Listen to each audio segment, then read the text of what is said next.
You're watching Good Day Kentucky with Lee Cruz, Haley Harmon, Doug High, and your forecast with meteorologist Dylan Godet.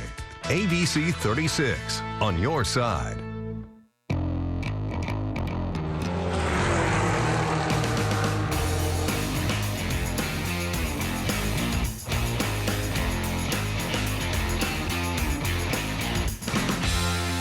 Welcome into Motorsports Monday. It was a historic weekend for NASCAR as they took to the streets of Chicago for the very first time. I will say NASCAR had just about everything going wrong for them all weekend. Rain and storms canceled all the concert festivities off track. It also ended the Xfinity Series race early on Sunday as well and postponed the start of the Cup race. But once NASCAR got going, it was about as exciting as it gets. This race had it all, with drivers racing in the rain to the iconic view of cars roaring down Lakeshore Drive. Christopher Bell was able to battle through the elements and take the Stage 1 win. Bell would continue to dominate in the wet conditions and win Stage 2 as well, but this is where strategy would really come into play. NASCAR had to shorten the race to 75 laps. This caused a big mix-up strategy-wise, with several having to pit for fuel. Chaos would shortly follow, with a logjam taking place out of Turn 6. This is definitely one of the more memorable clips of the race, as the crowd could be heard cheering the chaos on from the background.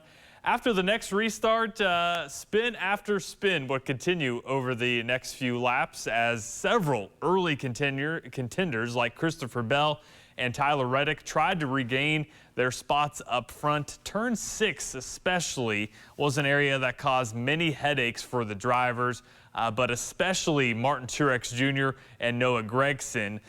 But the story of this race was easily supercar driver Shane Van Gisbergen, he put on a show, roaring past Chase Elliott and going back and forth with Justin Haley to lead with 5 laps to go. There was one final caution which set us up in overtime, but that was no worry for the Kiwi, as Van Gisbergen becomes the first driver since 1963 to win in their first ever Cup Series race. What a race and what a moment for NASCAR. I think this race exceeded everyone's expectations, including mine as well. Here's a look at the top 5 from this one, with Justin Haley and Chase Elliott coming in 2nd and 3rd. Kyle Larson made a hard charge late, but ended up in 4th, with Kyle Busch rounding out the top 5. Locally now, the rain and storms over the weekend caused many local races to be postponed. Lake Cumberland Speedway had to postpone the debut of the Dirt Car Summer Nationals, which was supposed to be run yesterday, but don't worry, this is on for tonight. $7,500 purse, with the races starting at 7. Gates are opening up at 2, so if you don't have any plans, take a trip down to Burnside. Should be a fun night of racing.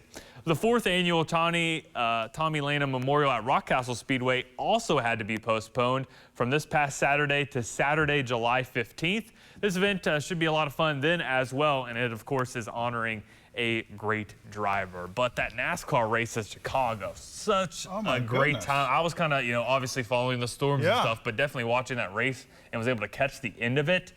Just very exciting. A lot of people in the sports world talking about that race. So they've never done this before. Yeah, first ever street race on Lakeshore Drive in Chicago. That's incredible. And look how much work they had to do preparing. Yes, preparing that track, shutting down some major roads in Chicago. Right. The plan is, it sounds like, NASCAR talking about taking this potentially overseas to a city, but also areas like Long Beach, maybe even, New York City, Long Island would be pretty cool as well. So that'd be cool to see. They did it pretty successfully without a lot of hiccups outside of the rain. They had a flash flood warning there yesterday, of course, but they were able to get the race in. A little bit of water on the track, and it makes things really interesting. Yep. All right, Dylan, appreciate it. Yep. Well, coming up next, Entertainment Report. Lee and Dylan counting down all the fun stuff for you. We're right back with that. Stay with us.